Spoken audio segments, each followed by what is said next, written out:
Cette semaine à Hockey le Magazine, on rencontre Catherine Laroche pour parler d'éducation et de consentement chez les jeunes joueurs de hockey. Elle nous parlera de la réalité du vestiaire de hockey et de comment elle aborde les jeunes lorsqu'elle les rencontre au cours de ces différentes conférences qu'elle fait au cours des derniers mois et des dernières années. On rencontrera aussi Alex-Olivier Voyer, joueur des Lions de Trois-Rivières, pour parler de son parcours qui l'a mené vers le hockey professionnel et bien sûr la capsule du trio hockey avec Éric Dupont et Pierre Gervais. Tout ça et bien plus à Hockey le Magazine pour une dernière fois en 2023. Mesdames et messieurs, bienvenue à Hockey le Magazine.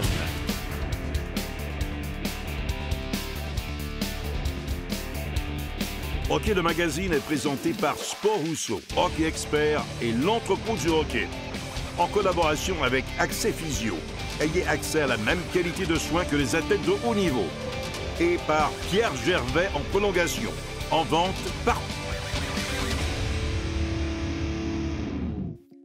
Bonjour tout le monde, ici Danick Martineau au Collecte Édition pour parler d'une soirée, le vendredi soir, une soirée que je viendrai assurément bientôt. J'ai beaucoup de cartes à échanger, Pierre, et si tu veux échanger tes cartes, Trade Night, ici même au Collecte Édition Candiac, le vendredi soir. Exact, on le fait une fois par mois, puis c'est vraiment un gros happening. On a vraiment beaucoup de plaisir, il y a des tas de gens qui viennent, on fait tirer des prix. C'est le meilleur moment pour faire des découvertes, même te faire des amis, c'est vraiment... Tout le monde a du plaisir ici. La collection, c'est quelque chose qui rassemble. On aime ça en parler avec les autres. C'est comment ça fonctionne. Tu arrives là, tu amènes tes cartes, tu dis, moi, j'ai celle-là échangée. Tu essaies de trouver quelqu'un qui pourrait être intéressé, puis tu essaies de faire un deal. C'est ça? Bien, tu emmènes ta boîte avec toutes les cartes que tu veux échanger. Puis là, à ce moment-là, tu poses des questions à savoir, est-ce qu'il y a des gens qui ont tel joueur ou telle équipe, ou moi, je veux finir mon set, par exemple, donc il me manque telle carte. Okay. À ce moment-là, bien, souvent, il y a toujours un moyen de s'entendre. Donc, je vais donner 3 cartes de ton équipe préférée, puis donne-moi les cartes que j'ai besoin pour ma série à compléter. OK. Est-ce que vous mettez vraiment l'emphase sur le trade night? Il faut absolument échanger, ou il y en a des fois qui vont faire, bon, OK, il manque à peu près 20 $, puis que ça soit un échange qui soit égal, je te donne un 20 $ de plus. Ça arrive. C'est clair que ça arrive. Des fois, ça va être une question d'argent. Sinon, ça va être des deals un petit peu plus tard où je l'ai chez moi, je vais te l'envoyer, okay. Je te le jure. Fait que il y a quand même un bon lien de confiance dans la communauté. Et Pierre, vous avez habituellement beaucoup de gens qui viennent les vendredis soirs pour les trade nights? Ou... Je dirais entre 15 et 30 personnes, dépendant des moments. C'est sûr que là, on est en plein dans la saison du hockey. C'est la saison forte. Upper Deck vient de sortir.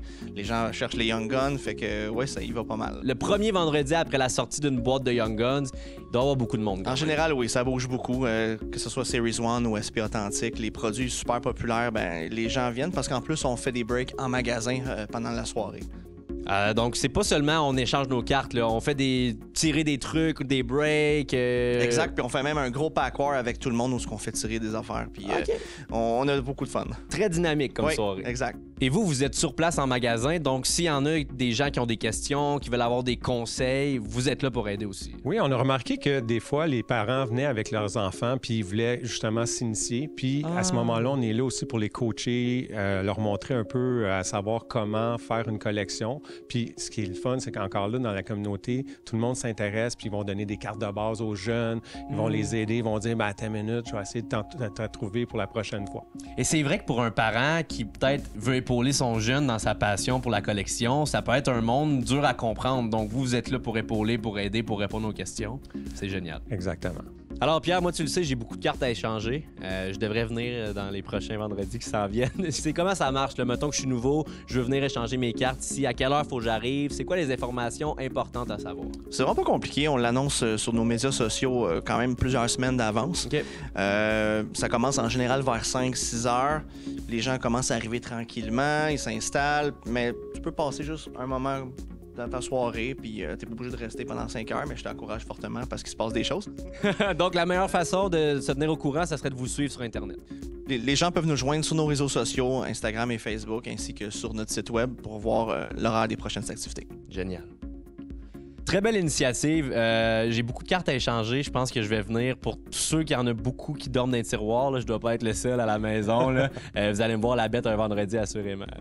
Eh bien, ça va être un grand plaisir de te recevoir, mon cher. J'ai déjà hâte. J'amène mes Zegris. J'ai beaucoup de Zegris à trade. Y en a-tu à la maison? J'ai du Zegris à trade. Là. On se voit un vendredi ici. Merci les boys. Ciao.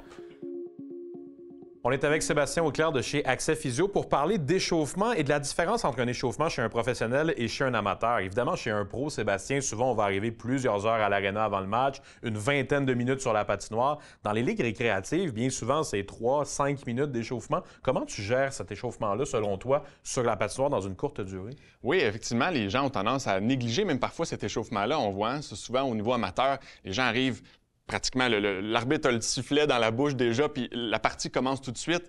Et ce petit 5 minutes-là, comme tu l'as dit, est super, super important. Ce qu'on va suggérer souvent aux gens, c'est de commencer un échauffement déjà parfois à la maison, avant même d'arriver à l'aréna, avant même d'arriver sur la patinoire. C'est à ce moment-là plus facile de s'échauffer. Hein? On n'est pas sur la glace, il fait moins froid. Donc, le corps est plus facile à venir réchauffer, à oxygéner les muscles. Et par la suite, bien là, si on a déjà un bon réchauffement de fait, ensuite, on peut changer dans le vestiaire et dès qu'on arrive sur la patinoire, on a un 5 minutes, là, on se met à faire des tours de patinoire, un petit réchauffement plus global, on continue ça. Et par la suite, échauffement de certaines régions peut-être qui sont plus spécifiques au hockey. À ce moment-ci, les hanches, le bas de dos, les épaules, de venir bien réchauffer ces zones-là pour être certain de prévenir les blessures un petit peu plus spécifiquement dans ces coins-là. Est-ce qu'il peut avoir une importance d'échauffer une partie du corps où on aurait été blessé, par exemple, dans les dernières semaines en particulier, puis de se concentrer un peu sur cette région-là? Oui, effectivement, super bon point où les gens qui ont déjà consulté pour une blessure, généralement qui ont vu leur physiothérapeute, vont avoir parfois des routines à continuer dans le temps pour prévenir justement une rechute de cette blessure-là ou une aggravation possiblement s'ils la traînent un petit peu encore mais qui sont en mesure de jouer. Donc c'est là d'être très, très, très spécifique dans notre réchauffement si on a des petits points là qui sont plus fragiles parfois. Merci beaucoup, Sébastien. Merci à toi. Bonjour tout le monde, ici Danick Martineau au Collecte Édition en compagnie de Pierre pour un autre quiz carte d'hockey aujourd'hui. Un produit avec lequel je suis un peu moins familier, le O-Pee-Chee Platinum. Exactement, dans le fond, c'est le classique O-Pee-Chee. On reprend le même design année après année, mais on met un petit chrome, un petit métal dessus, puis on rajoute plein de couleurs. Donc, c'est ça, au final, on garde l'essence du O-Pee-Chee, mais on ajoute une petite touche métallée, chrome, un peu comme on peut le voir dans le Metal Universe. Oui, exactement. Puis ce qui est intéressant aussi avec O-Pee-Chee Platinum, c'est que les autographes sont hard signed, signés directement sur la carte. On en a beaucoup de belles autographes là-dedans. Oh oui! Et d'ailleurs, ça m'amène à poser la question du jour. Combien de cartes différentes autographiées de Cole Caulfield peut-on retrouver dans la série 2021-2022 d'O-Pee-Chee Platinum? Est-ce que c'est A, 1, B, 6 ou C, 13? La réponse après la pause.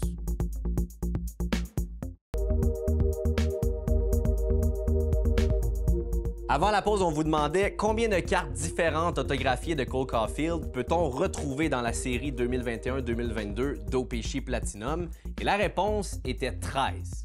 Alors Pierre, ça fait quand même beaucoup de différentes cartes autographiées de Cole Caulfield. Est-ce que ça peut venir qu'à baisser la valeur de chacune d'entre elles? Ou... Oui, non, parce que il y a tellement de variétés, il y a des numérotés, puis ça va jusqu'au 1 de 1 qui sont quand même rares. Ouais. Ça reste Cole.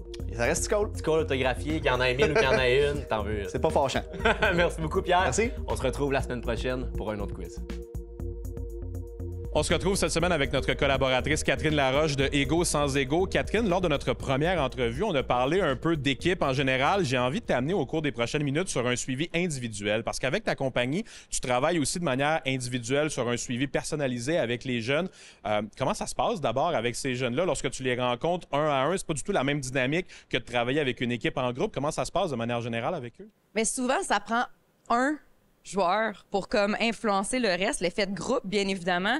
Ça a commencé vraiment avec un joueur qui s'est levé puis qui a dit, moi, je le prends parce que je l'offre tout le temps quand je fais des ateliers de groupe, qu'on peut poursuivre tout ce qu'ils ont vu dans des ateliers, on peut aller le décortiquer ensemble. Puis il suffit de un qui fait, OK, moi, j'en ai besoin. Les autres sont comme, ah, peut-être pas moi, mais là, ils voient la performance s'élever parce que selon ce que j'ai observé, plus les jeunes garçons se connectent à leurs émotions, plus ils performent. Parce que souvent, les émotions qui sont pas gérées se transforment en anxiété, puis c'est là que on va commencer à faire des mauvaises passes ou pas être à la pleine capacité de qui on est sur la glace. Puis ça donne vraiment cet effet-là de groupe, de OK, on s'observe, où il y en a qui vont être justement plus en mode observation. Mais on voit vraiment, moi, honnêtement, après 3 rencontres, c'est ce que j'observe la plupart du temps, il y a un 180 qui se fait juste au fait de OK, c'est acceptable que je sois connectée à cette partie-là de moi-même qui fait en sorte que je vais me sentir plus allégée. Puis, ne serait-ce que des fois, des petits trucs juste pour détendre le système nerveux. J'ai un de mes gardiens, je demandais juste de shaker ses jambes avant de commencer. Puis, ça l'a comme mon Dieu, Catherine, ça a tout changé, tu sais, ne serait-ce qu'un petit geste comme ça. Fait que c'est vraiment d'être à l'écoute de leurs besoins, tu sais, c'est vraiment personnalisé à eux, avec qu'est-ce qu'ils ont identifié dans mes ateliers, qui fait en sorte que on va aller comme dans ce processus-là à leur rythme, jusqu'à temps qu'ils en aient besoin, qu'ils volent de leurs propres ailes. Là. Je suis curieux de savoir, Catherine, comment toi, ça se passe lorsque tu parles avec ces jeunes-là. Je pense que tu n'avais pas nécessairement un parcours académique qui te menait vers ce chemin-là. Tu l'as pris dans les dernières années, puis tu sembles le faire de brillante manière. Mais comment tu vis ça, toi, d'être avec ces jeunes-là, puis de te retrouver justement à avoir la chance de leur parler de manière individuelle? Mais ça me fait vraiment vibrer. Tu sais, je sais que je suis à ma place. À chaque fois que je sors, autant d'un atelier de groupe, puis j'ai envie de voler. Là. C'est vraiment, je me sens à ma place. Puis c'est surtout l'échange, comme je disais, humaine, tu sais, de voir, on est tous des êtres humains avant d'être un athlète, avant de porter, peu importe l'étiquette qu'on a, on a tous les mêmes émotions à la base, on vit tous les mêmes sensations corporelles aussi en lien avec ces émotions-là. Donc, de pouvoir normaliser ça aussi de plus en plus, ça diminue. C'est vraiment ce que j'observe avec l'individu, ça diminue la pression de performer et ils s'amusent plus. Donc, ça va vraiment leur apporter... Parce qu'il y en a qui ont même plus de plaisir au jeu, tellement que la pression, elle est là. Puis surtout dans le midget 3, je vais l'observer que les jeunes garçons, ils ont plus de plaisir. C'est pas normal, tu sais, on va essayer de se souvenir pourquoi on a mis des patins à la base. Donc, c'est vraiment de les ramener là, du pourquoi tu as commencé ça, puis que tu peux performer en ayant du plaisir, tu peux performer en étant humble et en accueillant toutes ces sensations-là qui vont juste te mener vers le positif de ton cheminement sportif. Catherine, je pense qu'en terminant, on pourrait peut-être s'adresser un peu aux entraîneurs. Il y en a beaucoup qui nous regardent. Comment tu parles aux entraîneurs lorsque tu les conseilles sur la manière d'aborder les jeunes? Je pense que la génération d'aujourd'hui n'est pas la même que celle dans laquelle nous, on a fait du sport, qui n'est pas la même que celle de nos parents, évidemment. Comment on parle à cette génération-là? Ce sont quoi les codes, selon toi, de ces jeunes-là pour réussir à les toucher, puis à aller les chercher, entre guillemets, puis à les amener là où on veut les amener? Mais je pense que juste d'assister à mes ateliers de groupe, tu sais, souvent on le prend encore une fois pour les jeunes, comme j'expliquais, mais quand ils assistent, parce que les entraîneurs sont là, eux-mêmes se retrouvent dans les ateliers, eux-mêmes retrouvent leur masse d'ego qu'ils portent au quotidien. Donc, quand je vais leur parler, exemple, t'as un type qui a peur d'être rejeté, si tu fonces dessus, il va se mettre à stresser, il performera pas, tout le monde est perdant, ben ils ont tous le même objectif à la base. Ils veulent tous gagner, ils veulent tous se rendre loin ensemble. Donc, si on a cette mentalité-là de se dire, OK, ben je veux pas aller le mettre en échec avec une intervention que je vais faire avec lui, ben là, il a envie de le mettre en place puis de suivre ce jeune-là positivement. Parfois, la meilleure démonstration, c'est juste que l'entraîneur le voit par lui-même des résultats que ça peut amener. Exactement. C'est vraiment dans le vivre parce que c'est le commentaire que je reçois souvent, d'avoir assisté, de l'avoir vécu. Ça change beaucoup parce qu'ils se retrouvent, même les directeurs qui ont assisté des écoles, ils se retrouvent tous dans ces ateliers-là. Donc, on peut tous comprendre qu'on vient comme je disais, des mêmes blessures, traumas, sensations. On va tous se retrouver à travers ça. Là. C'est vraiment intéressant à entendre. Catherine, merci, je pense, pour le travail que tu fais. Merci aussi d'avoir pris le temps de venir nous en parler aujourd'hui à Hockey le Magazine. Ça a été un plaisir de te recevoir. Mais merci à vous.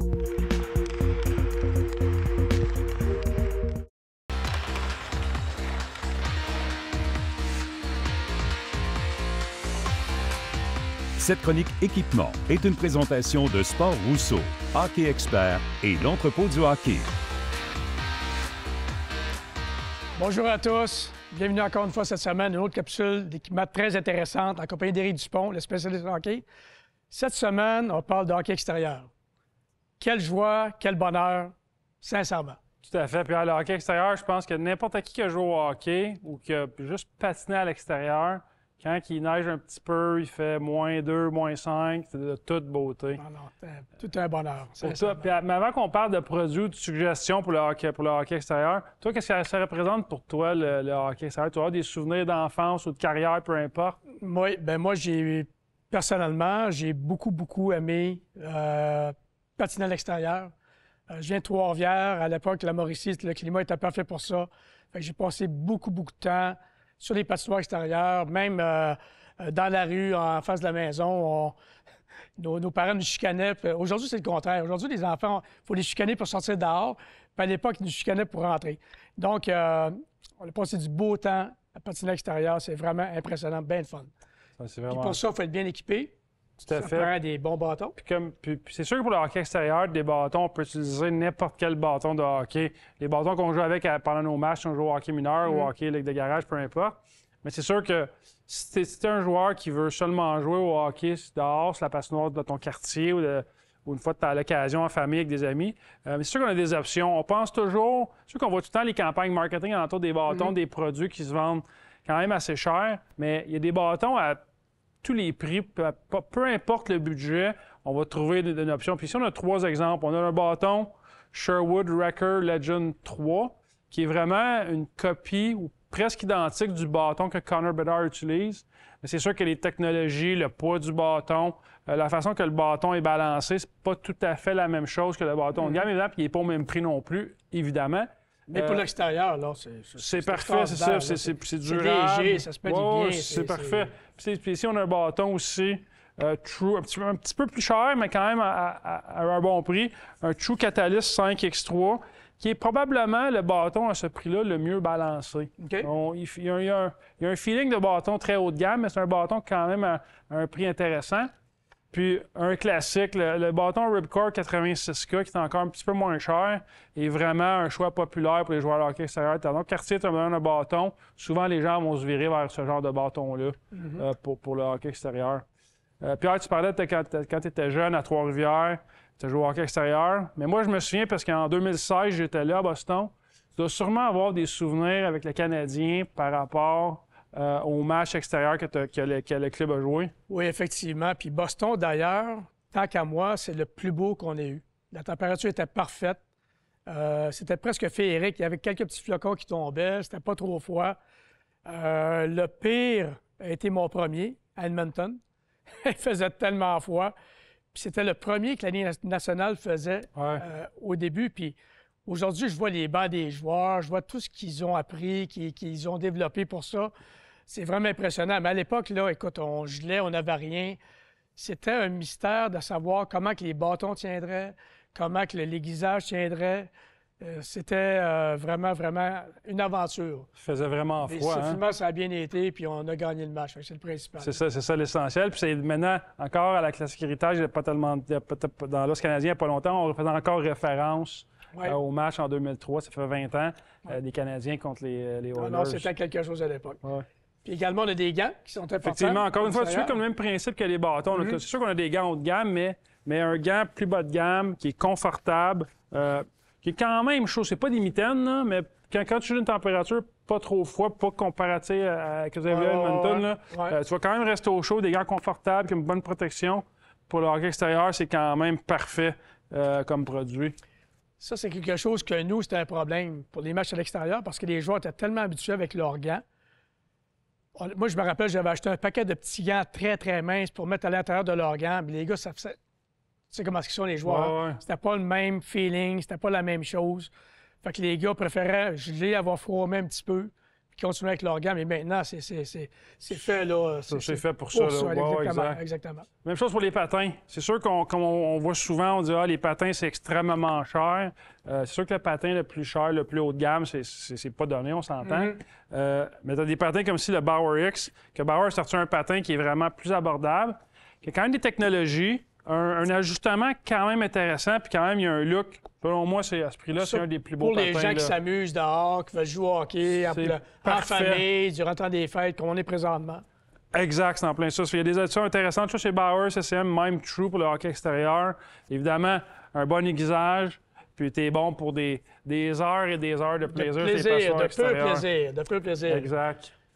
Merci beaucoup, Éric. Bonne heureuse année. Bonne année à tous. Profitez bien du temps des fêtes à l'extérieur, patiner et du plaisir. Et puis la semaine prochaine, on se voit pour les patins, qui est très, très important également. C'est le début du confort, les patins. Right? Bonjour à tous.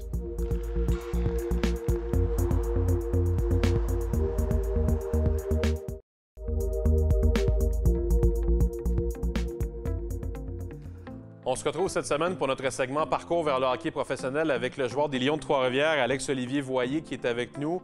Alex, tu es un gars de l'Estrie, tu as joué ton hockey mineur dans cette région-là. Parle-moi des premiers souvenirs qui te reviennent à propos du hockey mineur quand tu as commencé à jouer au hockey là-bas. C'est sûr que, tu sais, dans le vraiment plus jeune, j'ai des très bons souvenirs. J'ai pu rencontrer des personnes qui m'ont aidé tout au long de mon parcours dans le hockey mineur, puis que j'ai gardé contact aussi avec eux, donc c'est des très beaux souvenirs. Dans des tournois, je me suis fait des amis que j'ai encore aujourd'hui, même que je joue aujourd'hui avec eux dans l'équipe. Donc, c'est que du positif, puis j'ai vraiment des bons souvenirs de mon hockey mineur, là. Dans la Ligue de hockey junior major du Québec, tu t'es expatrié un peu en début de carrière, mais à la fin, tu es revenu, tu es venu avec le Phoenix de Sherbrooke. Qu'est-ce que ça représentait pour toi, après les années que tu avais joué dans le hockey mineur, de venir terminer ton séjour junior à Sherbrooke? Honnêtement, c'était une opportunité incroyable pour moi. Je pense aussi qu'on avait des bonnes équipes dans mes années-là à Sherbrooke. Donc, écoute, c'était de représenter ma ville, de jouer chez nous devant ma famille, mes amis. Puis les partisans étaient vraiment de la partie aussi. Puis on avait beaucoup de plaisir, autant sur la glace qu'en dehors de la glace. Puis tu sais, j'ai eu la chance de m'impliquer un petit peu dans la communauté aussi là-bas, puis de créer des liens avec certaines personnes. Donc, je suis vraiment content. Puis dans le fond, j'ai eu une opportunité, puis je l'ai saisie, puis j'ai vraiment aimé ça, là. Tu parles de ton implication avec la communauté. Quand tu retournes dans ta région, est-ce qu'il y a un message parfois que tu dis aux jeunes que tu croises à l'aréna, peut-être dans une activité quelconque de hockey, qui reflèterait ton parcours à toi? Tu sais, c'est toujours le fun de retourner, tu sais, l'été quand on retourne chez nous, puis de pratiquer. Puis là, tu vois des joueurs qui s'entraînent dans des écoles de hockey ou un peu en lien avec toi. Puis c'est vraiment, tu sais, ça leur prouve un petit peu, je pense. Puis moi, c'était la même chose quand j'étais plus jeune. Je regardais des modèles. Puis je pense que le fait de pratiquer avec eux ou sinon de pratiquer avant, ça leur donne un modèle. Puis, tu sais, que ça soit moi ou d'autres joueurs de la région, que si tu persévères, tu peux faire de quoi avec ça. Puis surtout, tu crées beaucoup des bonnes relations puis des amis que tu vas garder toute ta vie, là. Tu parles de tes amis, justement. Tu as mentionné tout à l'heure que tu joues maintenant avec certains d'entre eux, avec les Lions de Trois-Rivières. Qu'est-ce que ça représente peut-être pour toi que l'échelle, maintenant au niveau professionnel, ça soit de jouer quand même au Québec? C'est pas dans ta région, on est en Mauricie, mais quand même près de ta région natale? Oui, c'est assez près. Puis, tu sais, ça me rappelle des beaux souvenirs aussi quand on venait jouer à Mauricie, soit au niveau midget 3 ou même au hockey mineur. Donc, tu sais, c'est quelque chose de gros. Puis, je suis vraiment content. Puis, enthousiaste par rapport à cette opportunité-là. Puis, tu sais, j'ai hâte de pouvoir partager la glace justement avec certains de ces chums-là. Puis, tu sais, on s'est comme un peu perdu depuis le hockey mineur durant la saison. C'est sûr qu'on se revoit l'été quand les saisons sont finies, mais là, d'être avec ces personnes-là tout au long de ma carrière, de la saison, je pense que ça va être le fun. Profitez-en cette année. Content que tu puisses renouer avec ces gens-là, puis on vous souhaite le meilleur avec les Lions. Merci beaucoup. C'est déjà tout pour nous à Hockey le Magazine. La semaine prochaine, on rencontre Philippe Roy de chez Perfo Elite. On parlera aussi avec Sylvain Guimond, docteur en psychologie sportive, et un entretien très intéressant à vous présenter avec Kim Saint-Pierre, membre du Temple de la renommée du hockey, qui sera avec nous la semaine prochaine. Mesdames et messieurs, je vous souhaite une excellente année 2024. Merci d'avoir été avec nous au cours des derniers mois, encore une fois, et on se retrouve très bientôt pour la suite de Hockey le Magazine. Hockey le Magazine vous a été présenté par Sport Rousseau, Hockey Expert et l'entrepôt du hockey, en collaboration avec Accès Physio. Ayez accès à la même qualité de soins que les athlètes de haut niveau. Et par Pierre Gervais en prolongation. Copie autographiée disponible au pierregervais.ca.